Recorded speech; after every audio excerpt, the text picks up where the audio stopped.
Just before we go to our guest, I just want to remind you, my copy, the copy I've been reading extracts to you from with my annotations, my copy of A Different Kind of Power by Jacinda Ardern is for sale on Trade Me. We're now up to $665, so bidding is intense. Don't miss your chance to be in. I will sign it personally for you and have it delivered to you. As I said, it's heating up. The great Jacinda Ardern book. Trade Me auction. All right, look, there has been a recognition around the world, perhaps too late, that the internet and the wonderful new technology that has brought us together has also come at an immense social cost. It is just not the amount of productive time we all spend scrolling. It is the impact it is in particular having on young minds and young lives, and particularly through the spread of things like pornography, the desensitization of young people to pornographic images and to violence. Around the world, there's now a move, and in Australia they're doing it. We're thinking about it, and we've got a movement here to ban young people from using the social media platforms. We've also taken smartphones out of schools during class time in New Zealand. We're relatively leading edge on that particular measure. And if any of you have read the writings of Professor Jonathan Haidt from the United States, you know the correlation between smartphone technology and the internet and a rise in mental disorders, self-harm and anxiety amongst young people, particularly women, is particularly marked. So what are we doing about it, and are we doing the right things? Well, there's a speaker who is at the Family First Conference in Auckland this week who has, I think, and I was going to call her an anti-pornographer campaigner. I think I'd rather call her a pro-decency campaigner. Let's look for the positive. Her name's Dawn Hawkins, and she joins me by video link now. Dawn, good morning. Welcome to the platform. Hello. Nice to be with you. All right, Dawn, we are living in a weird world, and things are changing fast, but it seems to me the world has woken up to the idea that there's some real damage being done, particularly to young people, by these technologies and these new ways of communicating, right? Finally, I'm so grateful for that, and really for the leadership from this part of the world that's actually taking action and calling these companies to account. Okay. Look, we have, and maybe it's part of the mindset of the Western world, if you don't like something, you ban it, or you can't do that, or you prohibit it. It seems to me your strategy around harm is slightly more selective, perhaps surgical and proactive against the companies or the apps that are doing the harm online.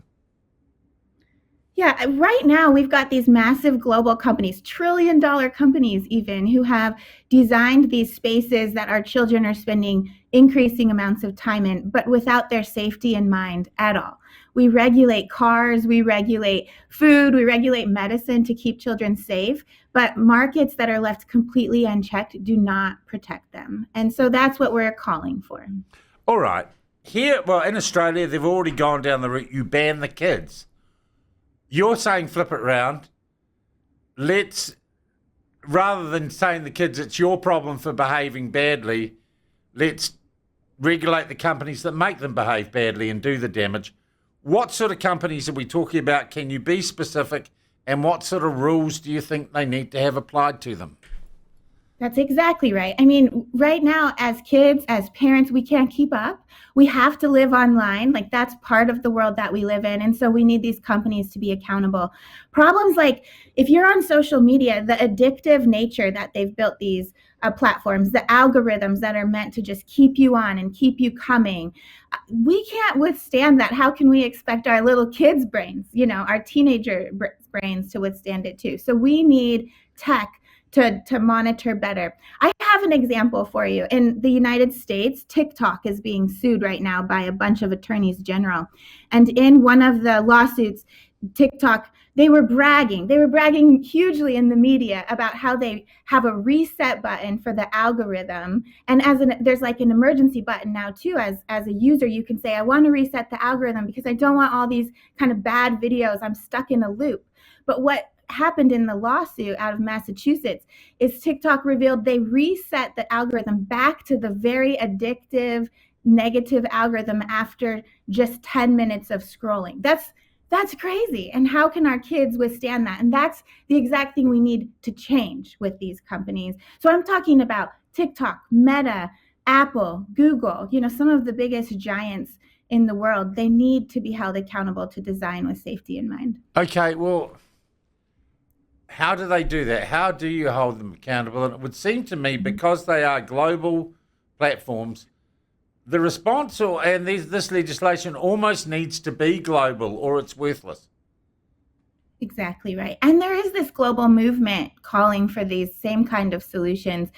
There's a lot of discussion about age verification. I would argue that we need to go to the choke points. We need levels of safety at all areas. Like in the car safety space, we don't just have seatbelts, right? Like we have crash resistant features. We have car seats for young kids. There's a whole bunch of things that have been added to cars to make them safer. And we need to think that way when it comes to technology as well. But because we've done almost nothing for the entire age of the internet to regulate them, we need to start somewhere. And I'd argue the app stores are really critical. Almost entirely, our kids are accessing everything that they're accessing online. They're getting through app stores run primarily by two companies, Apple and Google. And if we can require changes right there at that spot, then that will have waves of impact for millions and millions of families. What changes then at those choke points? Oh, okay. So one of the problems right now is the apps are rated totally incorrectly. Last year, I worked with Collective Shout out of Australia, and we identified over 120 apps that were rated for 4 and 9-year-olds where you could make deep fake or AI forged pornography of someone. They were rated for 4 and 9-year-olds. Like there's this onslaught right now of elementary age kids creating deep fake child sexual abuse images of their classmates by the thousands because of the ratings in the App Store. So we need accurate age ratings in the App Store. And then the other hook So I'm just kind of picking my jaw up off the floor here. I know. I'm telling you. I'm sorry, in what world does a company or a decent human being even allow that or create an app that allows people to do that? What is the issue with these people? That's exactly right. That's the question I have. I mean, there's so many others. My own child, I started realizing the App Store kind of level things because when my oldest was about 4 years old, 2016, I downloaded a toddler app for him to play. It had YouTube embedded in it. And he was exposed to sexually explicit content because of the YouTube feeding into the 4-year-old app. But I trusted Apple, right? I trusted that this was appropriate for my 4-year-old. He's doing it next to me as I fold laundry. Like how we need accurate age rating. Look, I'm going to play devil's advocate here. What are you doing having your kid on a smartphone? Just take the smartphone off them. That's up to you. That's all on you. I mean, okay, I hear that argument a lot too. My kids are not just on a smartphone. Like they're sitting next to me playing a 4-year-old rated game for 5 minutes, right? Like I believe that. Don't let them. You're the parent. Well, I think that we need to be tech forward and we need tech to look, if our kids are going to leave our home and they're going to be on technology. Our schools are pushing tech. Every area of our world is pushing tech. You can't just keep them off of it completely. And especially when it's a game that's rated for 4-year-olds. Okay. It should be safe. All right. Well, I'm saying they can go outside and play in traffic. Probably be safer, to be honest.